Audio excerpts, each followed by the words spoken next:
So the first item on the agenda relates to the Whitewater Park. And Jay, would you like to just recap where we were with that particular issue?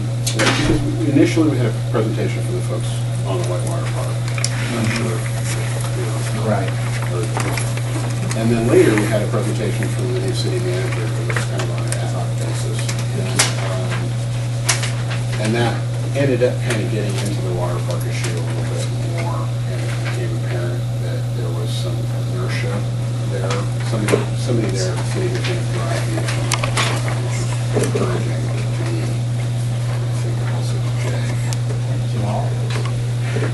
Yeah. And just as an aside, I forgot to grab her card. I had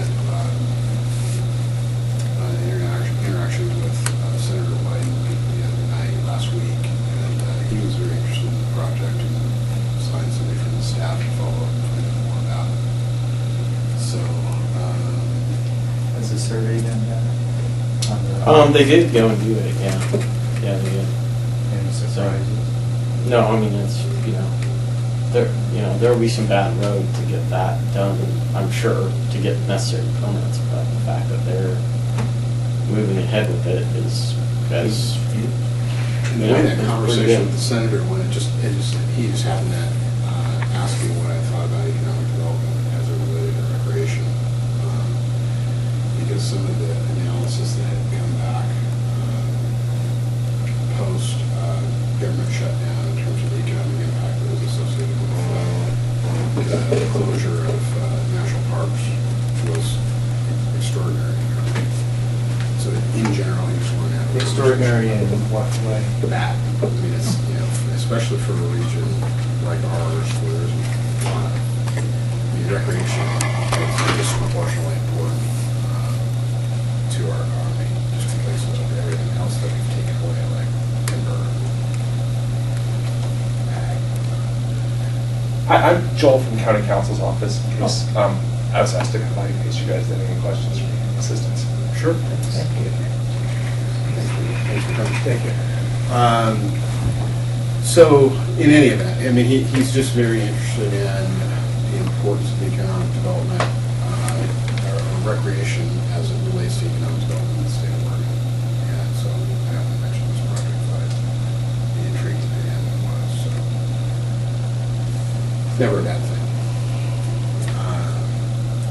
Well, isn't this one of our few opportunities to literally not have to push water uphill to get something done? I agree. Yeah. It's pretty low hanging if we can connect all the agencies in the private sector. And the connecting has to start with Gold Hill, and I think that was the biggest question when we got the initial. But they've taken it as a city upon themselves to start that process. So, I think we need to support Here's this the city. manager's pretty confident. And His yeah. background shows that. Can I ask a question? Forgive me, I wasn't at that meeting, and I probably didn't read the documents, but was there any sort of economic impact statement or any econometrics that were done with respect to this project? Any, with respect to its economic impact? I mean, it's, I think, too early for that to, it's too early, I think, they need to figure out sort of exactly what the project would be before the scope, what the scope would be. Most of what's been characterized well, I think, by some folks who are sort of former Olympians in the whitewater arena, is that it has the potential, but for, in particular, one big rock in the wrong place, to be a world-class whitewater opportunity. And it's already being, certain parts of it, there's some runs that you can go down, but there's some of the best spots are impeded by the danger associated with a particular rock. I understand that. And then any other place in the country is on the East Coast, and they spent tens of millions of dollars to pump water uphill so they can pull it downhill. Correct. And this is Natural and- natural and nature happens to be much And more year water. round. And so, or just the, it's quite year round, but the problem is It year is. round. I don't know if I'd want to get in the water year round, but that's a different issue. people who like to kayak don't think like I do anyway. But it's rare when you find all of a sudden that you have something that's potential world-class natural, environmental, natural physical entity in your backyard. It's kind of like, I liken it to, 30, 35 years ago when people realized that there were some unique physical attributes in the Columbia River Gorge for windsurfing and then later kiteboarding. And, and just thinking about, how that's really transformed the river. So anyway, that was sort of the nature of the dialogue. And there was significant amount of input on that topic. So when Jay and I had talked about it, it's just that the possibility of and we talked about this with Commissioner Skender too. That what we had in mind was just a general recommendation that it was something that the commissioners could consider. We would recommend that they consider endorsing it conceptually, and using the imprimatur of the commission as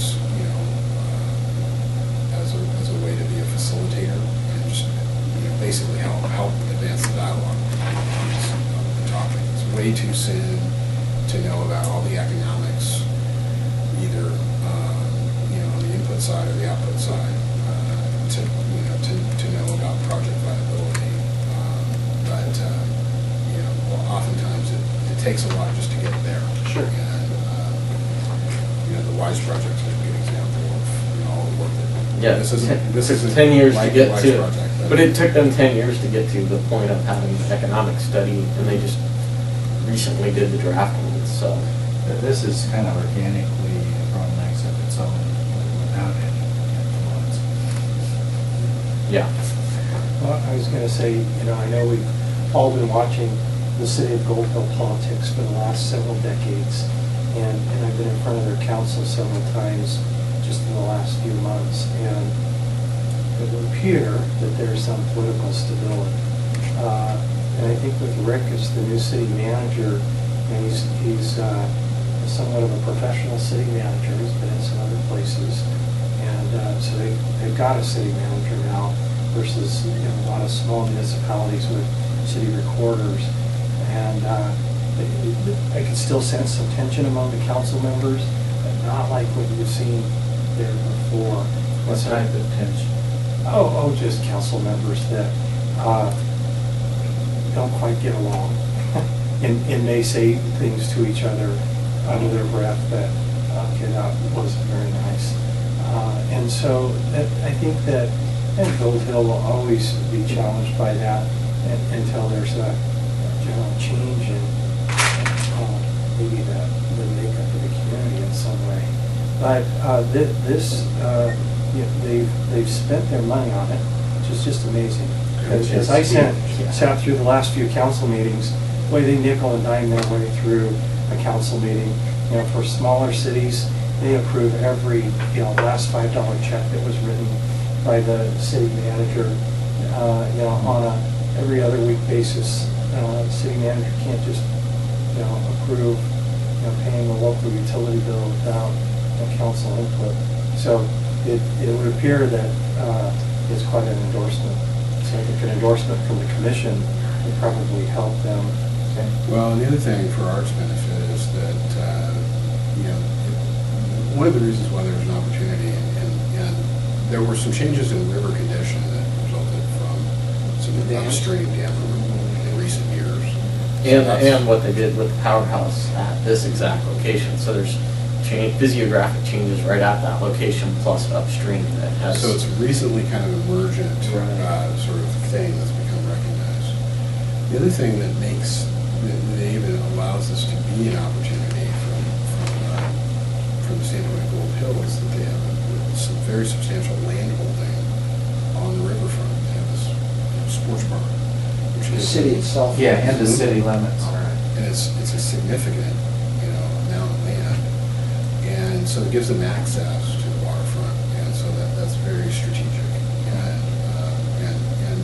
speaks volumes that, they recently approved a contract to company's name slips me right now, but water engineering company out of Corvallis to do a survey. Topographical survey. Underwater Right, survey. right. Is there some, this is just of my prurient interest, but is there some thought of like removing that rock? that That's you were the talking idea. about? Yeah, Okay. That's the reason Okay. for the survey Okay. discussion, but that takes a lot of cooperation. Yeah, I would imagine. But the powerhouse we talked about in today's environment, you could build that where it is, and it's not functional. But because there's a superstructure there, it can be used and enhanced by the city, not as a powerhouse. For this purpose. Okay, understood. Okay, thank you. So that's the general background. So I guess at this point, if there's no further discussion, we can do one of two things. Either we can entertain a motion to forward a recommendation to the commission, we can not do that, and move on to the next item. Can you craft a motion? Would you do one? Sure. I move the Board of Commissioners adopt a resolution endorsing the concept of the Oregon Whitewater Park in Gold Hill and support their implementation efforts. Move that we recommend. We recommend that the Board of Commissioners adopt a resolution. Did you get that one, Al? Yeah, being recorded. Okay. Second? Sorry, who seconded? Steve? Okay, it's been moved and seconded. Any further discussion? Hearing none, proceeding on the vote. All in favor of the motion as presented? Aye. Opposed? Abstentions? Motion carries. Okay, moving on to the second, actually technically the third item on our agenda, which is another discussion to consider the possibility of recommending a resolution endorsing the Jordan Cove energy project. I, have noted and been approached by a number of people in the audience here today who are here specifically with interest in this particular agenda item. I would note for the record that this is not a public hearing, and your attendance is welcome to observe and listen to the conversation. But we are not planning on taking testimony at this time from the public. The purpose of our agenda item here today is to have a committee conversation on the topic and take action or not take action on the topic. Depending on the way that the commission either chooses to take up our recommendation or not, and when we make a recommendation to the county commission, county council can comment on this if it chooses. They can act on it, they can pretend like it never came across the desk, so it's not anything legislatively that they need to act on. We are an advisory body only to the commission, and we are, sometimes they actually ask us, they're committee structured in a way that we can analyze a topic that they've asked us to analyze, or we can analyze topics that we choose to, that are of interest to ourselves. And that is certainly the case with regard to this particular agenda. So with that, and because I missed the meeting, I'll just open it up to committee for conversation. Is there any of you here? Yes. I was there. I have to go back and look at the minutes and see. So what prompted us to go from, the last meeting was, I guess, informational from the representatives of Jordan Cove. I don't recall them asking for an endorsement, but what prompted this coming on the agenda? Was it just? I think that that it's a $7 million project. The largest public works project probably in the history of the state since I thought.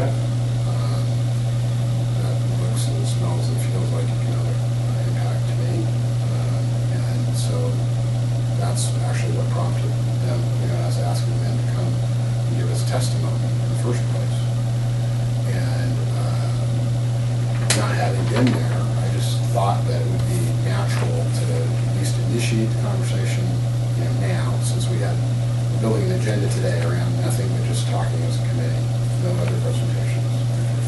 And so if there's a consensus for action, we can commit to move forward on it, fine. If not, that's fine too. I'm agnostic. Yeah, I mean, if the commissioners take a position on it or don't, I don't know whether that really matters when they get their first license. Probably helps them a little bit, but probably also doesn't really matter that much. So, I think, but at this point, I felt like after the last meeting, we had a pretty good handle on the economic development potential of the project. So we did decide to do something with it, or just to say, that's interesting, and we'll see what happens through the federal process. I think those are the two paths to choose on that one. And I don't know that I feel strongly one way or the other, but we should, as Steven said, $7.7 billion. Probably talk about whether, I think the impact for Jackson County is a lot less, obviously, than it is for Coos County. But one of the things, going forward regionally, some of the other county finances are in such bad shape that having one of them that would be significantly improved, I think, would be good. But so It sounded like there was money to be shared with Ward County, so the presentation, Steve, you remember that? There's Yeah. $3.5 million, what I recall is that there's $3.5 million per year. per in- county, In county. additional For the taxes. pipeline. For Jackson County. plus 22.5 million or something per year in Coos County. So from economic stimulus from that standpoint, and then a number of, what was most interesting to me was the more permanent long-term jobs, not just the build-out jobs, but significant, Yeah. and at significant wage scale. So certainly from economic development, it's almost a no-brainer if we're just looking at economic development. Well, Economic disregard, development. all right. I'm on economic. No, I am development. too. And just thinking about it from the standpoint of economic development, I mean, certainly the $3.5 million a year, to Jackson County's coffers is a significant issue. And that's true. As far as the building of the pipeline through our county and what kind of impact that's going to have on jobs, on people being able to get work in building it. Again, how many of those people they're going to be able to use from Jackson County, or how many people they're going to have to import because of the specific skill sets necessary. Again, I don't know. One thing that was clear to me was that after the pipeline's built, the jobs in Jackson County remaining are minimal or non-existent. Mhm. Yep. So That's true. that, so certainly for Coos County, there's a huge economic issue here. So I think, so what I feel about it is, other than the $3.5 million, which I don't know if we would consider that an economic issue or a governmental issue, I don't really feel all that comfortable with this being something that has a long-term economic benefit. Again, other than that. I'm looking beyond these artificial lines drawn in the sand called county boundaries. And I'm talking about as a region in southern Oregon. Well, I mean, we're the largest metro area to Coos County. We're the place where they come and shop and Well, oftentimes go to recreate, they come here. Yeah, Better- to your point, I mean, it's definitely, if we want to talk in terms of,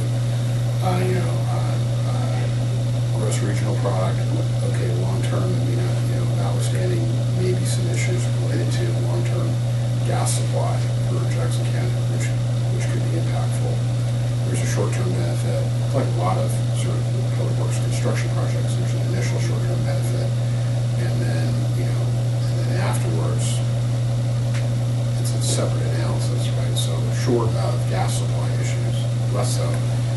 But from a gross state product standpoint, it's very significant. And to Jay's point, Coos County is, Owensy County, they're geographically not completely divorced and isolated from, we're not talking about Enterprise, Oregon, we're talking about a part of the state that is, has very tangible ties economically to this part of the state. And so I certainly, from an economic standpoint, care what happens in Curry County and Coos County. That's way more relevant to Jackson and Josephine County than, say, what's going on in Lincoln County or Astoria.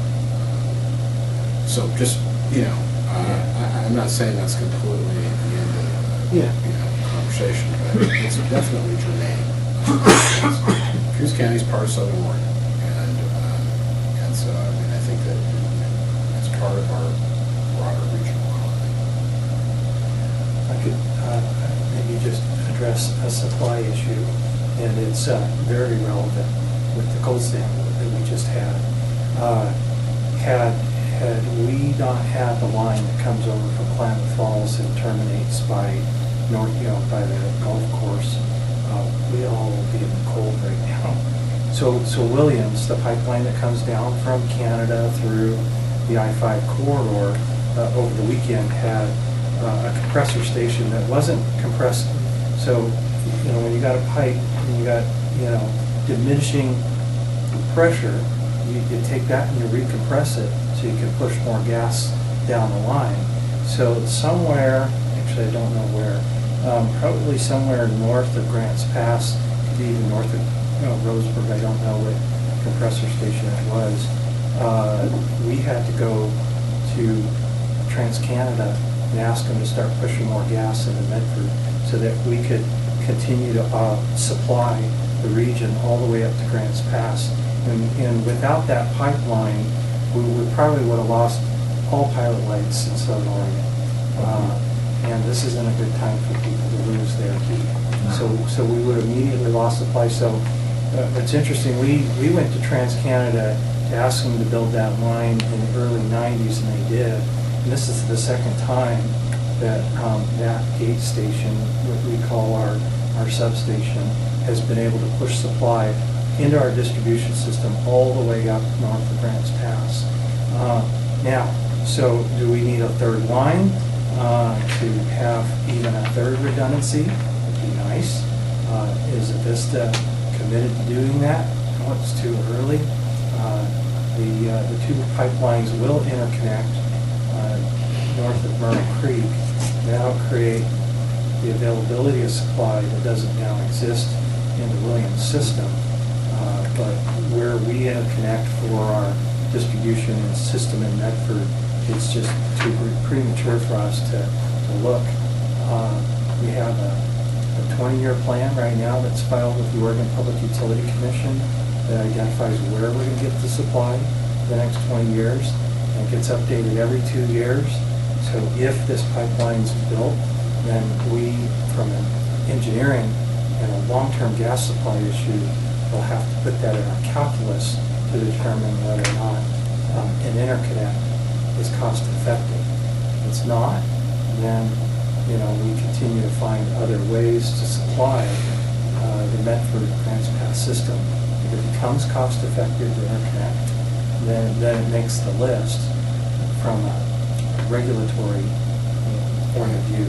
When you're kind of looking at distribution systems from a really 100,000 foot level, can you see those interconnections, and do they meet the needs for the next, really for long term, 50-year plus? So that's the supply issue. So how much of the supply issue, Steve, is a baseline supply as opposed to redundancy in an emergency or a huge demand? Well,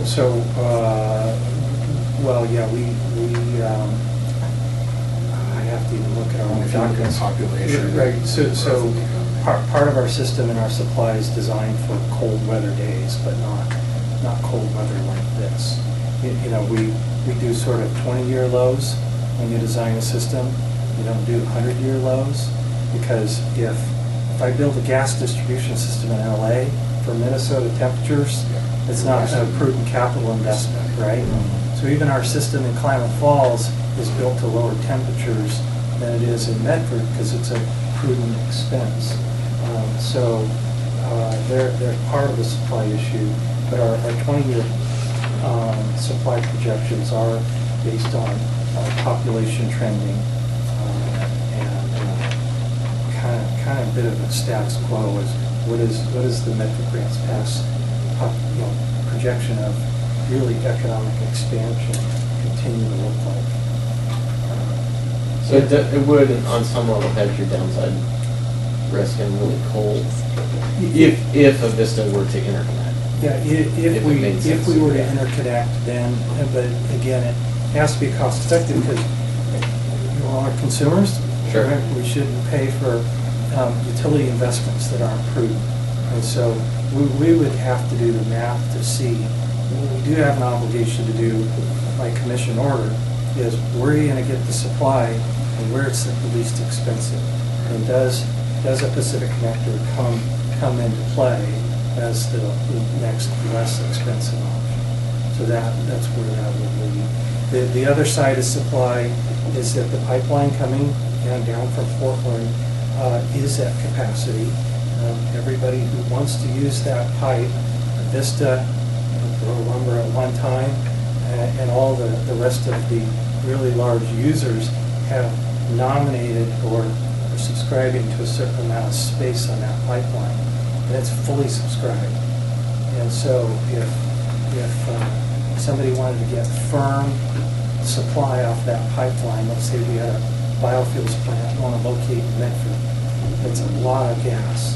They'd have to go out to the market, to the wellhead, and buy their own gas, and then they'd have to get space on pipeline. Well, they can't get firm space because it's fully subscribed. And the pipeline from Klamath isn't fully subscribed, but then if we were to interconnect, we could come to Pacific Connector and say, hey, you got enough room on there? Can we add our therms out of the Rockies to your pipeline? We'll use a Vista to get it to our plant. So that would be the next supply issue. What does an additional pipeline in this region, the Pacific Northwest, do for large users and being able to acquire or nominate for their access to supply? Hang on, just a second, I have a question for the commissioners. Thank you, Steve. Sorry it's late, but you explained the reason it's late. I just want to remind the committee what the purpose of the committee is. In case, I'm sorry I missed the first half hour, but this is about economic development, so I have to just underline what Randy and Jay, and then also as Stephen talks about supply. So let's look at it from the economic standpoint, because that's really the charge of this committee, is to make recommendation. They're the policy. We, as Board of Commissioners, are the policy makers. This committee isn't a policy maker. Okay, it's to make recommendations to what we can do to improve the economic climate in Southern Oregon and Jackson County specifically. So that's the way we need to look at this issue as well as other issues. Again, the policy will be decided at the Board of Commissioners level. We'll come out with a policy. So folks, when we have meetings, public hearings, and our meetings and such. So just think about that. Think about what does it do for jobs initially? What does it do for long-term jobs? What's it mean being the economic hub of Southern Oregon for folks trading here in the Medford area?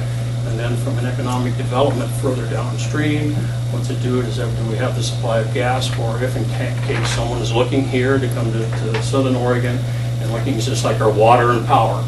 Those are two things that we have here, and utilities, gas is another important factor. So I just want to remind, we can go down some other rabbit trails, if you will, about policy and such, but that's really not the purpose of this committee. So I just wanted to.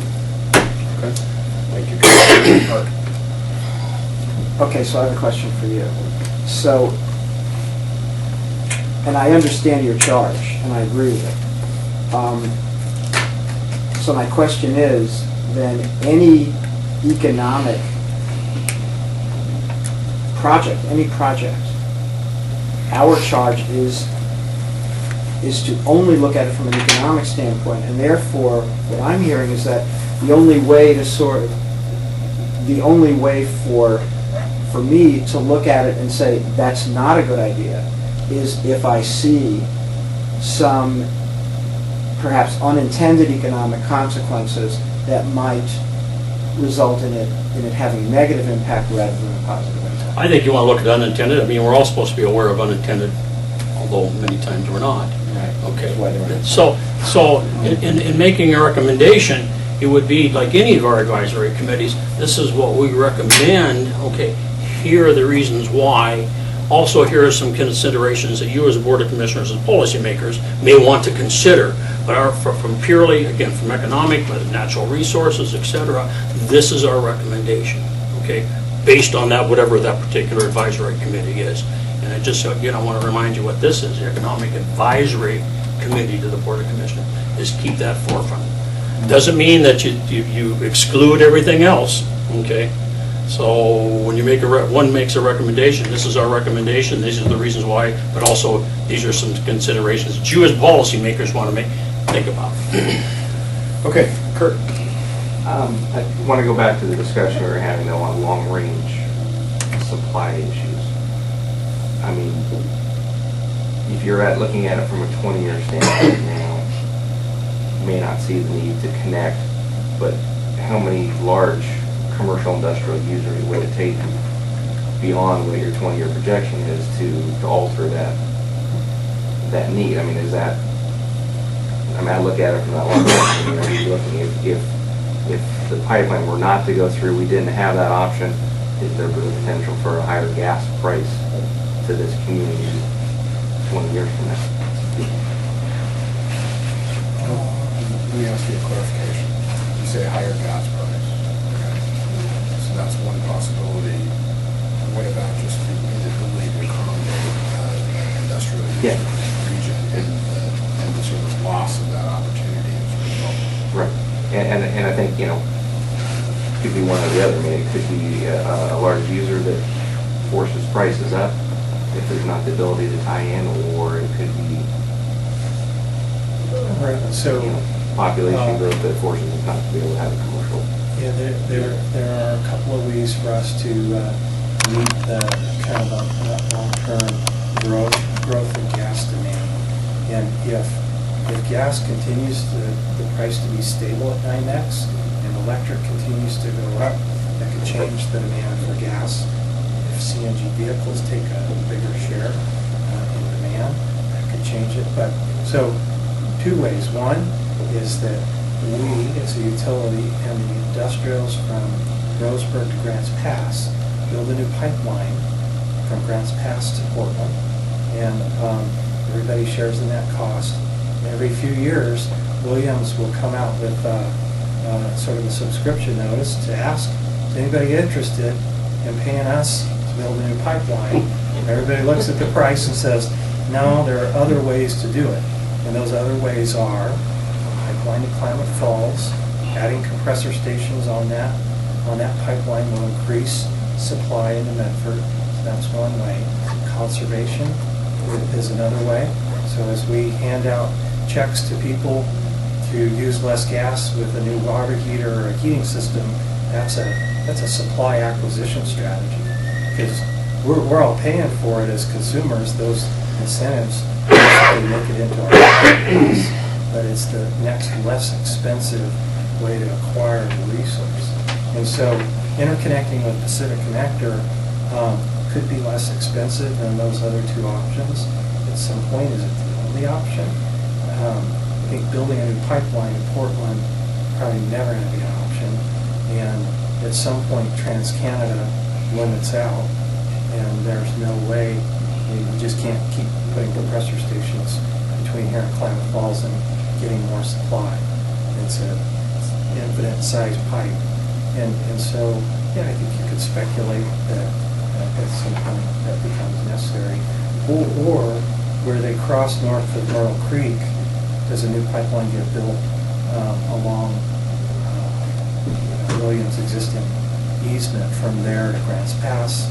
Probably not. It's probably too far. It would probably be an interconnect as it comes through Jackson County somewhere, is really where. But that's a long-term horizon.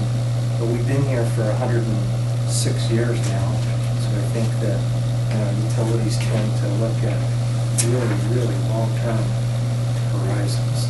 We just are required to do 20 years, which is actually kind of short. I'm Yeah. still kind of reeling from your comment a few minutes ago about current times, if that pipeline from Calumet Falls to Medford on North Phoenix Road there hadn't been built, the pilot lights in our region would be out. And being a home builder, Yeah. and managing offices, I know how many problems I had this morning when I showed up to work. I couldn't imagine Yeah. every pilot light out. Right, we'd probably be holding Grants Pass, but anything south of that, we'd probably be turning a valve off somewhere between Rogue River and Grants Pass, just to sustain the pressure in Grants Pass on a 1 degree day. And so, right, if either of these pipelines were to have some issue, and their issue was a compressor station not compressing, then you lose that capacity. And so, thank goodness we had that extra pipeline. And this has happened before. I think somewhere in the 70s, maybe was the last cold snap. Heard stories in the utility where we lost a lot of pilot lights. It was 10 below. It was 10 below. Well, I'm thinking it was 70, yeah, with all the news lately, it must have been that year. The but- impacts to the, I mean, in the 70s, we were still burning oil. I mean, so many more people are on natural gas now. I was on gas and then it went out -6 for several days in a row, yeah. Right, so I remember. we're having to go door to door to relight pilot lights, and, it takes a while, even with Okay, so, import crews. so to recap, what I'm hearing from you, Steve, is you're required by the PUC to to do a 20-year forecast and look out at your your capital, your long-range capital plan is meant to be, is required to be a 20-year plan. And Jay, you're a good one to comment on this. From my standpoint, and from everything I've been familiar with, working in issues like this in the community, 20 years, at this point, is not a very long time frame.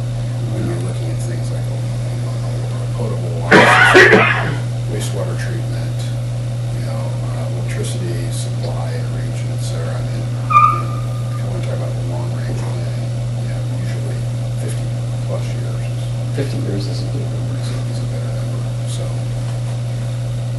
that's neither here nor there, I guess, but just, I think it's a pretty germane topic.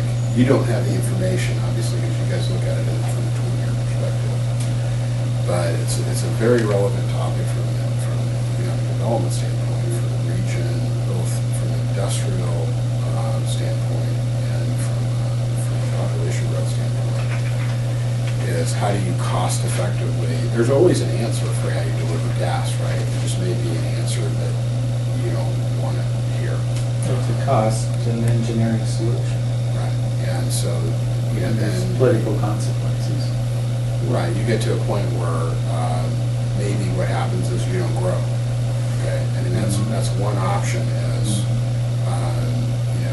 if you can't cost effectively deliver the gas resource to the region to facilitate long-term growth of industry and population, then industry passes you by for another region that can deliver those goods and services more cost effectively. What will probably happen is we would curtail the large industrials. So over the weekend, we were ready to curtail Southern Oregon University. So for the large industrials, most of them out in Lloyd City, they're on an interruptible rate. They voluntarily go on that rate for something that's probably about half or less than half of a firm rate, which means that on a really cold day, you call them up and say, that backup supply of oil or propane or whatever you have, can you get it ready? And so we didn't have to curtail Southern Oregon University, but there's where the end of our distribution system is, where there's the least amount of pressure because everybody's sucking it out of the lines. And so to to your point, is that it wouldn't become a point of not being able to supply, it'd become a point of curtailment. And so we'd have industrials like Carestream and others, where we'd say, we've got a cold snap coming, and you're gonna have to shut off. Is it for 2 days, or is it for 6 weeks? And so you go back 20 years ago, we used to have long-term curtailments.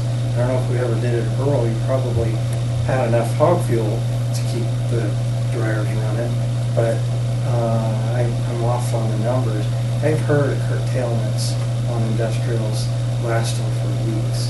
And so now you got unemployment. So right, the real long-term consequence of not having enough supply is that, yeah, the hospitals and the houses will still be, heated, but then the large industrials are gonna be told, you've got an alternate supply, and if somehow you don't have it working, it's your fault, and, So curtailment's a functional equivalent of a brownout.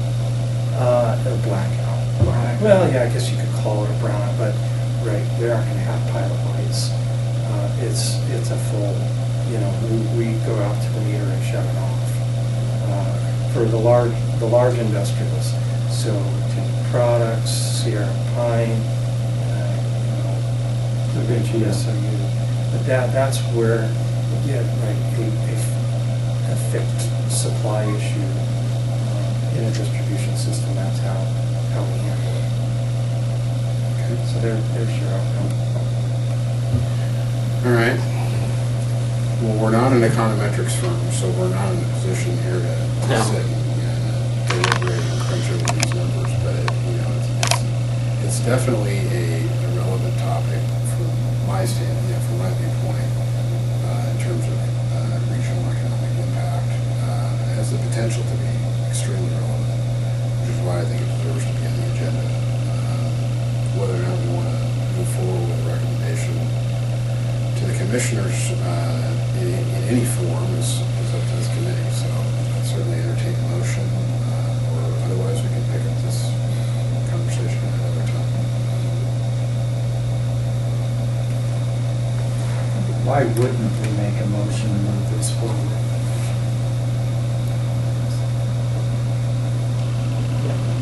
I mean, why wouldn't we, based on what we were put in place to do? That's kind of what I want to know.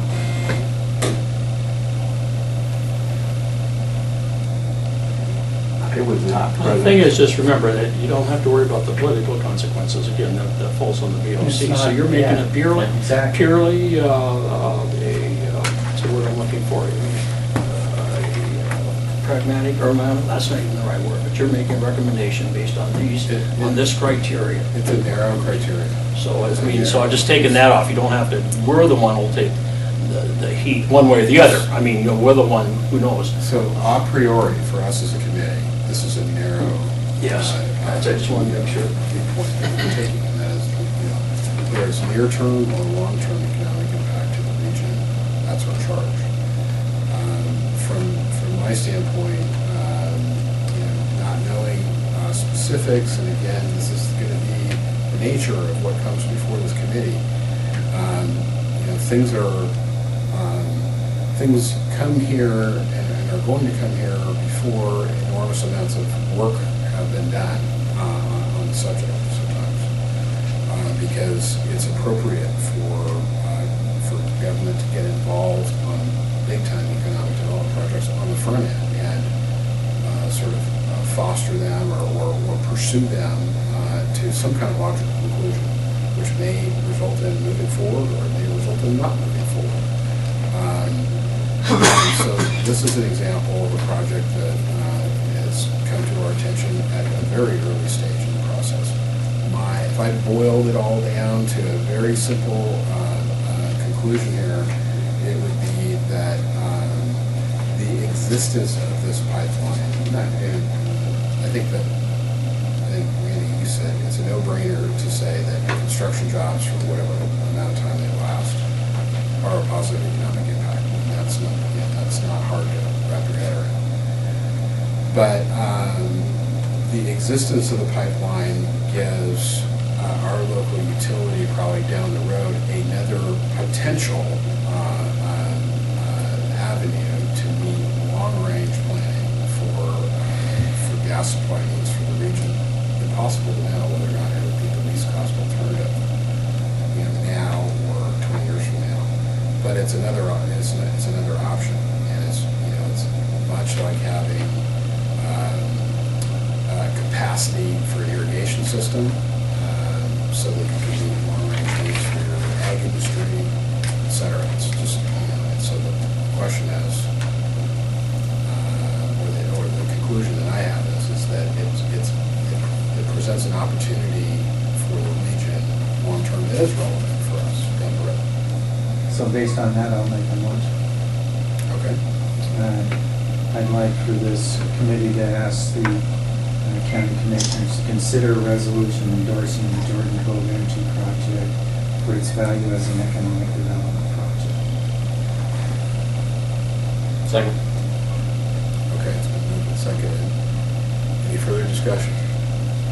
I just want to go on the record, I was not in attendance at the presentation that was made on the Jordan Cove project to this committee, but I have been in attendance in other presentations that have been made, and I do feel like I have an understanding of the project. Okay. More conversation. So, okay. Proceeding on to the vote, all in favor of the motion as presented, please say aye. Aye. Opposed? Abstentions? Okay, motion carries. Okay, next item on the agenda. Jay has hopefully an update for us on the WISE project and your conversation with the project. Yeah, unfortunately, he had holiday stuff come up that we weren't able to move forward. I'm trying to remember exactly what Steve's programming issues were, and I haven't gotten back to him, but he did forward to me a very preliminary draft on the economic analysis for the WISE project, and that's what it is we're going to meet and have lunch about. So hopefully in January I'll have something. Hopefully we'll have an actual draft from the Bureau of Reclamation on the cost-benefit analysis of the WISE project.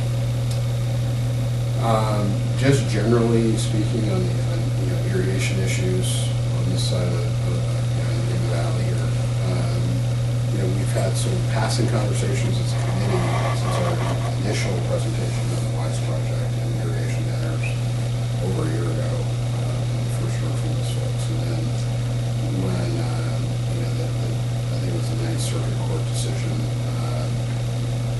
occurred a number of months ago on the Plymouth waterfront water matter. That sort of raised a number of concerns that I was hearing in the community about what the implications were for water supply on this side of the mountains long term, and how that would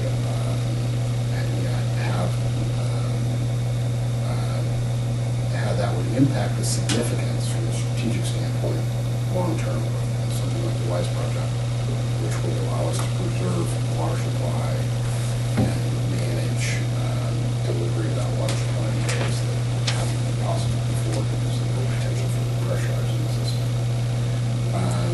What would, I think, be helpful, especially if our contact can provide us some input, maybe he's not in a position to do that, be helpful to understand how the deal that's forming and has been announced in Clinton County here this last week, related to a settlement between the tribes, the ranchers, and farmers, that is going to be converted into legislation. Senator White's committee and be brought forth here shortly. How that potentially might alleviate some of that concern. Hey, what is the impact of that court Of the decision decision. on, for instance, Calvin Irrigation District? And I know that the WISE project isn't directly, it's indirectly related to the ability of those districts to deliver water when they lose the water. So it's certainly a problem. So it would be great when Yeah, I mean, finally get to Yeah. some feedback on that. The Bureau of Rec did the economic analysis in-house, And what I know right now is the irrigation district's already got back to them on some questions, so they're gonna have probably some more work to do, and hopefully January meeting or February meeting, they'll have a draft that they're sort of circulating to everyone. But it definitely needs to account for long-term water risks, and I think some scenario analysis, which really goes to what you're speaking to, Stephen. There's different risk scenarios depending on who and how we continue to argue about water going forward. But I think the one thing we know for certain is it will continue to happen. It just the framework might change a little bit. Topographically, does the water from 4 Mile Lake and Fish Lake gravity flow into the valley? Yes. And then it's the flume flows high at Little High at Howard. Yep. Over the hill to us. Yep. Yeah, the tunnel to the flume, basically. Right. And what percentage of the water that comes in, I mean, how much of our water, and of course the South half of the valley is getting, what percentage of their water is coming from Howard Hyatt, Little Hyatt? Well, now and I have to go back, look, some of the system actually that starts on our side, we take over there. Because that's where the storage is, and I don't know, I'd have to look at the exact canals, but what I know is there's essentially, the estimate is 30,000 acre feet is what is the net resident on that side of the hill that we take on our side. So if you net out what we send over there versus Right. what comes over here from their side. But what percentage is that, because I understand, I thought we were told that we're losing about 30 or 35% of the water through leaky canals and those are roughly evaporation, equivalent. that we wouldn't lose it if we piped it, and we could use the green energy off the turbines to generate some power cleanly Right. to Yeah, my understanding is pressure irrigate some people. is the current largely unlined ground canals lose 35,000 acre feet a year, which is roughly what it is we take from Just the in other the side. canals alone. Yeah, Wow, yeah. that's huge. It's a lot of water. So It's Immigrant Lake. The point Yeah. that's the way to put it. It's Yeah. Immigrant Lake. The point being just that if there's ever a call on that water, then the significant importance of something like piping water for our sort of valley is going to be vital. But don't all parties kind of agree on this? I mean, it's going to increase the fishery, and they're agreeing. You mean the net result of the WISE The project? net result of the WISE project, we're going to wind up with cleaner water. Yeah, I think those are the science assumptions that I've read from the work that they've done. So there's turbidity issues, right? that goes down. Exactly. Yeah. Exactly. Less flood irrigation, there's a whole source. Well, I know the city of Medford can't even meet the water standard of the streams coming through, because it comes to us Right. too dirty. Right. So I mean, we're always behind the curve. Well, that's not true. It's not true? Being a water commissioner, if you're water commissioner. No, there are some Clean Water Act, there are some chemicals that go, if I can put it simply, goes beyond purity. The water that we receive from Little Butte Creek, I'm talking about, that water, we need to do some things to it that we really shouldn't have to, but we have to do it just to meet the EPA or the clean water deal. So, no. I was talking about flowing through Medford. You were talking about storm I'm water, talking right? about Oh, stormwater, oh, I'm sorry, I think Yeah. you're talking about drinking water. No, No, drinking no, water's no. good. I was getting old. I didn't think Little Butte Creek ran through Medford. Only during the flood season. Okay. Is there any nexus between this and capacity issues at the water treatment plant and what large industrials end up having to pay? What do you, not an SDC, what do you call it when the large industrials have to fork out a certain amount of money for capacity? Their SDCs. Yeah, Is there any crossover between these two issues? You mean between the wise issues and the? Yeah, and- well, I hear on sort of the economic development side is that recruiting food processing plants or others, that can be quite expensive for them to get the capacity out of the water treatment plant. Yeah, so I mean, from what I understand there, the issue is the high biological oxygen demands of some of the food processors that have more sugar Right. in their runoff, their wash water. And that's expensive for the plant it's basically taxes their system for their digestion process. So, I mean, is there any, resolving this issue, the WISE project, does it have any impact on that? Or are they Well, just? so- I well, think there's well, two separate separate issues. Well, they are and they aren't. I mean, there's I'm looking for a way to solve one problem. Well, one of the wise options is to take the effluent and pump it up to provide the lower valley irrigation directly from the, and that's mainly You're school, talking about sand. right? But Pump it up where? back up the irrigation system. To where? To feed part of it. I think Yeah, it's to like feed Sam's Valley. some of the lower, and that was one of the options in the WISE project is to, and it's mainly a temperature issue more than it is the TMDL. That's a street- But that's a it's street flow but issue. it's to it's cool it, but that has the effect of of increasing the capacity of the wastewater reclamation facility. Could it affect rates for large industrials that,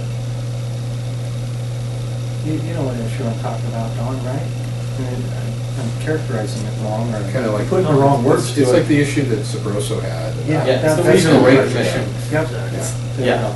Just name one of them. And so, I think that, I don't know enough, I only know enough about this to be dangerous on the DOD issue, but I think that there are two different things that can be bottlenecks for the plant, okay? BODs can be one form of bottleneck, and then, but another one can be discharge, okay, into the road during certain times of the year when there are fish runs that can be impacted by warming the water up just a degree or so, okay? And so that's another form, and so a lot of, to your point, Steve, it would have to do with when those flows are landing, whether or not it's creating either a BOD issue or a discharge issue. And what Jay is talking about is at least that, as it relates to the discharge question, if there was another way for the city of Medford to increase its, to sort of mitigate that discharge challenge for warming up the road by cost effectively finding an alternative use for that effluent, right? Treated, it's clean as can be, but it's a little too warm for going in the river for fish habitat. So if there was another cost-effective arrow and quiver for dealing with that, there are some industries that could be positively impacted by that, for sure. I know that the city of Medford has chosen to deal with that subject for now, kind of in the same way that you guys need to sort of look at your alternatives for how you deal with peak issues. They've found that the most cost-effective one that allows them to meet the current need is to do these stream cooling investments, where they're planting vegetation, and basically if they plant enough vegetation in enough areas, they can get enough cooling. But the problem is that's sort of a There's- little bit of a one-time. there's a It's a one-time scalability. deal. At some point, you hit the canopy that the riverine system will support, and then once that happens, that option doesn't do Right. anything anymore. But it's because the you've got the least amount of cost shade option. that you can get. So That was least cost option now. Right. So there's a scalability issue with that option, and don't know enough to know how far it takes. But it's an interesting topic. I think this WISE project, because it has so many different veins to it that affect, the agricultural industry, the potential transformation of the ag industry by the distribute water in places where we can't now. And the on-demand, and the on-demand the on-demand water there when you need it, rather than when they're willing to deliver it. Flood irrigate Right. any longer. And then when we bring in the potential positive environmental impacts that relate to turbidity issues and there was one or two other issues that were positive environmental impacts that I can't remember the precise one. And now you bring in maybe another issue that can help the city of Medford in terms of bottlenecks on their plant capacity during warm river months. It's a rich topic, that's for sure, and that's why we want to reconnect with those folks and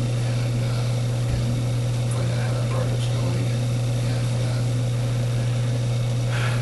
There is a couple of negative, if I will, or that have some impact on this, is folks along the system that are on shallow wells. They're going to notice a distinct drop off in the well water because those wells are being fed from the leakage of it. Which isn't necessarily a healthy way to live. Well, I mean, it It's the way they percolates, do it. it percolates, yeah, but I mean, but that's gonna have an impact on landowners there, so that's something that needs to be recognized. We don't know how many of those people. Well, I think they have a pretty good, well, no, they don't, because one of the problems is if you have a shallow well, you don't have to register with the Well, most state of the DEQ. shallow wells are really So, old too, yeah, and that's so what I those mean. were So- well But, I permitted. mean, that's just something that. Don't we case the wells nowadays? I mean, that we didn't use. We didn't. and that was a topic that came up. Right, so I just, Came that, up to us then before. easements are gonna, they're a little bit different than some of them, in some areas will be different than where we're at right now. So those are things that are facing, so it's not all just, you would think if you just use conservation, forget about everything, I mean, that's what we're all about these days, right? I mean, seriously, so, I mean, just that in on itself. Well, and we wind up with cleaner water in our streams, because we Yeah. don't have the flood irrigated waters running Well, back And, in. and you have pressurized water to do your agriculture. Exactly. I mean, that's pretty valuable, and it's a luxury. It's not something most places have. Right. Most places don't have pressurized irrigation water available. Go ahead, Steve. Do you know if they've looked at power generation? Oh, yeah. So, Yeah. Oh, yeah. Okay. That's what That's offsets a a big lot part of of it. costs. So are they looking at what basic technology? Is that there's a company out of Portland that's. Wants to put me on the spot over the system. I don't know what They're- system they're it is, inline Steve, they're inline but I can turbines. send you don't a know link. whose technology. But the beauty of that is, that if you do an aerial around our valley, you see where the canals are, and it's green below, but not above. And now, with the possibility of creating some power by the flow, we can pump water and irrigate a little more. But there's a company in Portland that has a patent on in-pipe turbines. That's exactly what they were. That's what Yeah, they're fine. I didn't know. Yeah, they've got a contract with San Antonio to start putting these turbines, and we're not talking about 50 megawatt turbines, right? These are, No. these are Gold Hill was 750 kilowatts a turbine is what the Gold Ray Dam used to be. But, probably in terms of that. And then if it meets the low impact hydro institute numbers or meets the state renewable requirement because it's low impact hydro, then, you can start, either get a PERPA from Pacific Power and some premiums on that. Prices. Yeah, that was good. Okay, well. Kurt, you got a comment? Okay, so. Oh, well, good. When you finish this, I have a question to ask. So we'll Okay. finish up this. Any more discussion on this particular topic? We look forward to hearing your report back. Maybe even get it back. Yeah, and I think if we have a publicly distributed report too, we may want to organize it so we could get the economist guys in Denver on conference call and ask them. So have they questions. issued a preliminary finding yet? They sort of issued it. They sent it to their clients, and their clients had questions, and they're sending it back. Okay, all right. All right, I think that's enough on that topic. Go ahead, Yeah, Commissioner. thank you, Stephen. Again, apologize for being late. I'm just curious on number 2, on the Oregon Whitewater Park. don't know what your decision was, I think I have a feel, but I was So we hoping. can tell you. Okay. I was We're hoping advancing maybe. it to you. Okay. That, Coming your way. did you have discussion on overall recreation opportunities on the entire road? I mean, as it runs through Jackson and Josephine County? Because this is just, I mean, this is pretty exciting, this one area. But remember the report that we got from, who was it? Anyway, I'll think of it. I got it on my desk, or one of my in baskets. But that talked about the impact for recreational tourism on the Rogue River, since it's free-flowing now once it leaves Lost Creek. So I'm hoping that this committee is taking a look not only at the specific thing here in Gold Hill, but taking a look at that, because that's a good way to pull in our Josephine County So what, partners as well. The answer is that the recommendation that's going to be coming to the commissioners from this committee is narrow to the issue of this whitewater park. But we can take up that issue of broader consideration of recreational impacts on the whole river. We didn't do that in this particular recommendation. This was more of a recommendation that was intended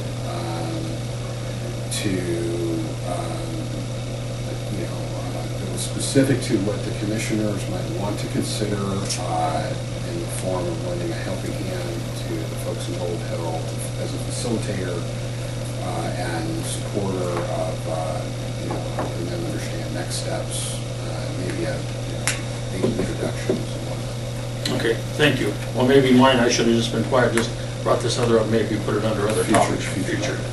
Okay. Well, we are in the future topics section of the Okay. agenda officially right now. Okay, well, that's a suggestion. Well, I wonder if, at this point, because of the number of presentations that we have had, if we look at an outdoor recreation recommendation that may not be as narrowly focused as what we did in this case, but one that could hit on many of the outdoor recreation opportunities and potential expansion or improvement of those opportunities in one. Broader policy strategy, you mean? Exactly. I mean, the Whitewater Park is an example of that broader strategy, but by no means is it the only one out there. Right. Well, I assume, did you talk about in making a recommendation on the Whitewater Park, any specific actions that you would look for the Board of Commissioners, to present to the Board of Commissioners, or is this just a general, this is a pretty cool idea, we think you ought to support it?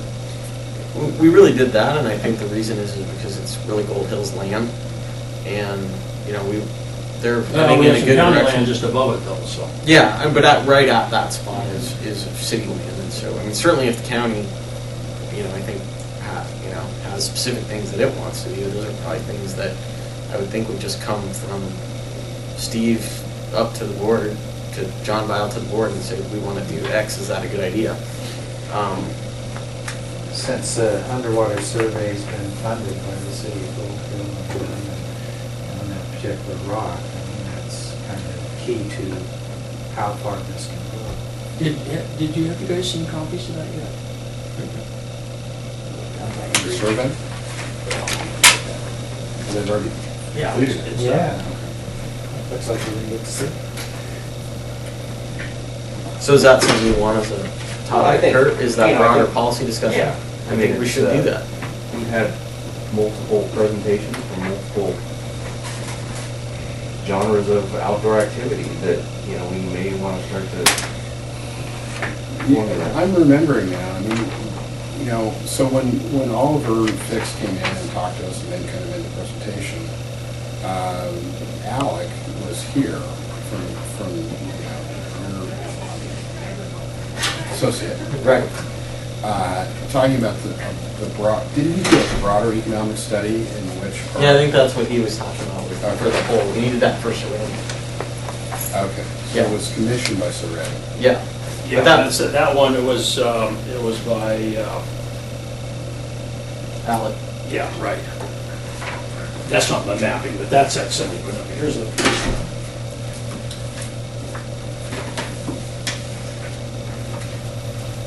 That's the original study. This is 2012.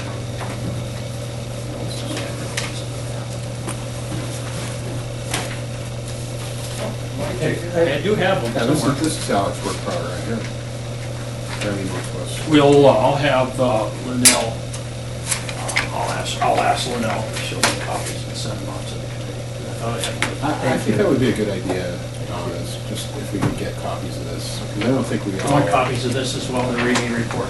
Yeah, the revenue report is what I've got here. I think it would be good. I mean, leading up to the Yeah, I mean, agenda item for us. I think having that broader policy discussion is a good idea. I mean, there's a lot of different veins, and you know, you want to talk about presentations. If you start reaching out to the horse people and the fishing, I mean, we'll take presentations forever, but they're all going to come and say cool, unique stuff that we have here that's of a very high quality. So we got to have a generalized policy around it, but that's economic development. Well, and what's really, to me, rich, was a really rich topic when you look at recreation. And here's a great example of where this can we get leverage out of recreation. Is we have the river and we have a great fishery, and it's not coincidental that we have one of the top jet sled boat building industries in the country right here as a result of that river. And so there's an example where the recreational opportunities, having a world-class river in a metropolitan region that has an industrial base that can provide employment, leads to in the long run an industry that goes along with that. So that part gets really exciting. So other parallels would be, maybe where there isn't manufacturing, but where, there's great examples, I think, in Utah where there's great mountains and then, sporting goods companies like Solomon end up moving their headquarters to a town where, they can do what they do, in a world-class way because Most of the North American headquarters of the outdoor companies are now in Salt Lake City. Just most of them are located there now. Okay, so any more thoughts about future discussion or topics that we want to get some testimony on apart from this recreational issue? New area. I had one, and it was something that you mentioned to me when I came in the commission, committee.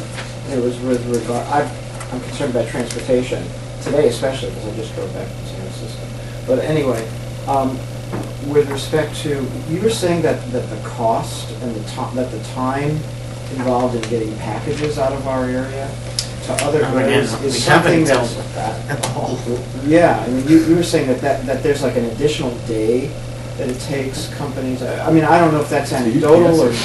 It's a UPS and FedEx issue. And we have a high concentration of e-commerce, Harry and David, Motorcycle USA, and several others actually that do. Used to be musicians, right? Right, but we still do have a high concentration of those type of businesses here, which they're is working on ironic impediment. because the problem is they're basically in an impediment for shipping. We're good, a great place if your delivery is anywhere on the West Coast, but if you're a smaller growing company that your distribution starts out from here, you have basically a 1 to 2 day impediment getting in and out of Medford to anywhere on the East Coast than what you have. Really, if you ship to the East Coast, we're the slowest place in the country to send it out of. But it has to do with how they have their logistics. It's how they have their logistics, yes. Well, that's why Salt Lake City has some of those countries. That's right. Besides that great outdoors. Yeah, it's central. Central. So is there anything that the county or counties or the government can do to encourage? Well, I think the first step would be to talk to the shippers, because it'd be one thing if it was just one, but all three of them, DHL, FedEx, and UPS, all have that extra day in them. So there's not even one option that's faster. So I think the first step on that would be just to invite the shippers in and see what their barriers might be to chopping that down by the 2 days. maybe sort of impossible, but Yeah. the worst that happens is that's what they tell us. So the issue is that none of the three of them send a plane here, right? They have to truck it to either It's- Eugene this or is for Sacramento or ground. something? Yeah, this is for David. ground. Harry and David flies substantially more product out of here than I think anybody else. Okay. Are they using There's FedEx? a FedEx plane that flies out of here. Yeah, but I mean, if you start to watch between now, especially in Christmas time, they bring in substantially larger planes, and those are specifically for Harry and David product, because you're dealing with something that is more perishable and is more of a luxury item. People aren't gonna necessarily mind spending $5 or $10 more on shipping. Right. But for a smaller, like a little whatnot for your motorcycle, right, whatever it is, hand guards or whatever, if everyone charges the same for shipping, and one you're gonna get 3 days sooner, It's true, it is. you know, and if it's an $8 or a $12 item, you know, you're not gonna spend $12 for shipping. I know the guys that form Musician's Friend, and they agonized on some of the warehousing. They built a new warehouse back in Midwest. Yeah, and once you get big enough, that's the solution that And that's Bedford what- companies that's have what come they up did. with, That's what they did, they stayed is you here build headquartered. logistics there. But they built this high-tech, giant warehouse, stacking multiple levels up. Their freight savings paid. Didn't cost them anything. Their freight savings paid. But they were pretty big by the time they did Yeah. that, right? And obviously Harry and David is big, but there's other sort of niche companies in that space, though, that aren't nearly big enough to. Well, Harry and David's kind of like a manufacturer. Right. Musician's Friend is like a wholesale. Yeah, they're just a turn. So- They just turn it around, Yeah, exactly. right? Same But- with motorcycles, that's it. Yeah. Right, and you have Fire Mountain Gems. I mean, they're in So Josephine the, County. so the, the so same the thing. issue that's interesting to me is just whether or not, I mean, it's a burden, okay? So it's, it's like in any regional analysis that, Don, you've used the example a number of times where the site location guys will come through and they'll kind of handicap the region and say, this is where you're strong, this is where you're weak, do something about your weaknesses and don't lose your strengths, or The old SWOT analysis. exactly. And this may be an area where we're just inherently weak, and there may or may not be a way to do anything about it from the standpoint of the freight industry. I think the more relevant issue is to what degree, if we had, Motorcycles USA or Harry David come in and say, hey, you are where you are now. You're so big that it doesn't matter to you anymore. Okay, but to what degree do you suspect that this really is an impediment to entrepreneurialism, startups, et cetera, that need to rely on shipping, or do they just not even think about it until they've already started their business and start growing? It's a disadvantage that they deal with, because I do think that would tell me something about how important it would be to try to work on this. Well, there's that group so Eddie started that Road group, Nexus. the Road Nexus group, which is basically the e-tailers all have been getting together, and Oh, so that'd be a we good should. source to go to. Yeah, they have like a 40 companies that are in that. right, and they have kind of a chair and a vice chair, so we could ask them to come, and that they would then be able to sort of. I'm sure that's a topic that they have covered at some point.